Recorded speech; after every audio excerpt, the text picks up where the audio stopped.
The President of the United States went to the United Kingdom for a state visit, and during that he spoke with Prince Charles. And in a recent interview with Piers Morgan, he said, we were just gonna have a 15-minute chat and it turned out to be an hour and a half, and he did most of the talking, and he's really, really into climate change, and I think that's great. I totally listened to him, and he also talked about architecture.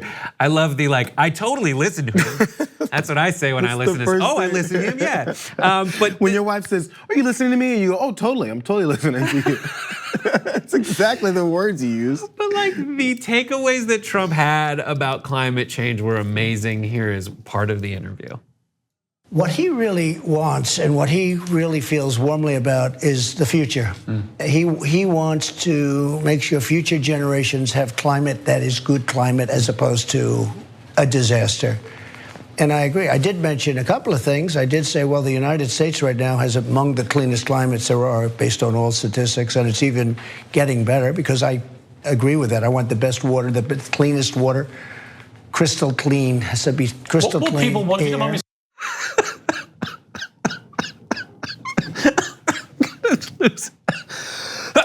Oh my God, he's an idiot. He wants climate that is good climate as opposed to bad or disaster. It's like they invented the language, they know how to use it, and our president has no clue. What is crystal clean?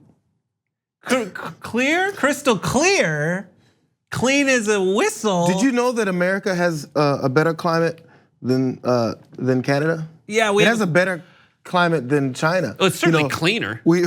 Our climate is the best climate in the world because we've coordinate our climate to be best. What is a clean climate? What is a clean? That is not, the unit of climate is not cleanliness at all. That doesn't make any sense. It's when they go down into the coal mines and they pull out the climate and they clean it. Yeah, we really clean the climate and put it back. What are you talking about? I wonder if Prince Charles during it, I mean, that's where I go back to the point where he's like, oh, I totally listened to him. And then I said our climate is clean. Our climate is clean, so we have clean air, water? That doesn't make any sense. Here is more of the interview.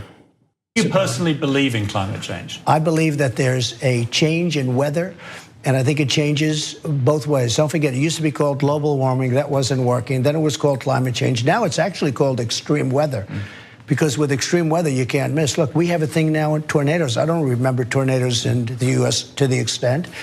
But then when you look back, 40 years ago, we had the worst tornado binge that we've ever had.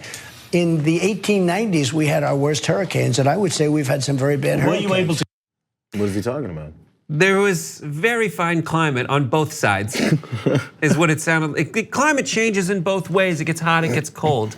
And he remembers there used to be tornadoes, but there's also no tornadoes.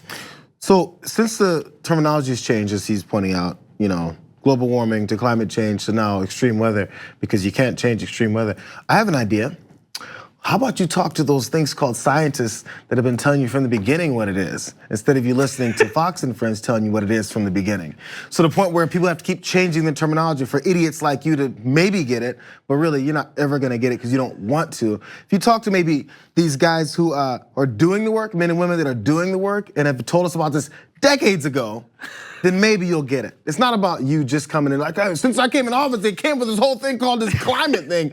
Man, atmosphere, never heard of that. Oh my God, and in the meantime, all he's doing, he literally, to reduce the deaths associated with climate change, he has forbidden long-term studies of climate. And in addition to that, he's just changed what you consider a death due to climate change. It's ridiculous, there's more of this. Here's the last clip where he talks about what impressed him most about Prince Charles. Has he moved you a little bit? I'll tell you what moved me is his passion for future generations. He's really not doing this for him. He's doing this for future generations. He really felt, and this is real. He believes that. He wants to have a world that's good for future generations. You want that. And I do too. And that really, isn't he that? He's Prince Charles. He doesn't have to worry about future generations in theory, unless he's a very good person who cares about people.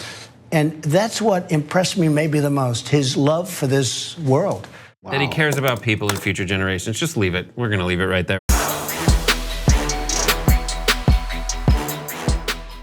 Here on the Damage Report, we talk a lot about the big banks and their ways of getting rich off the poor. They saturate the market, but there are other options. And I've got info on a socially and environmentally responsible financial institution that has no ATM fees, gives you cash back on every purchase. They even commit 10% of their earnings to charity. It's called Aspiration, and if you go to aspiration.com/TYT to sign up, you'll get these perks, and that's more money to spend or to save or to spend. Just treat yourself.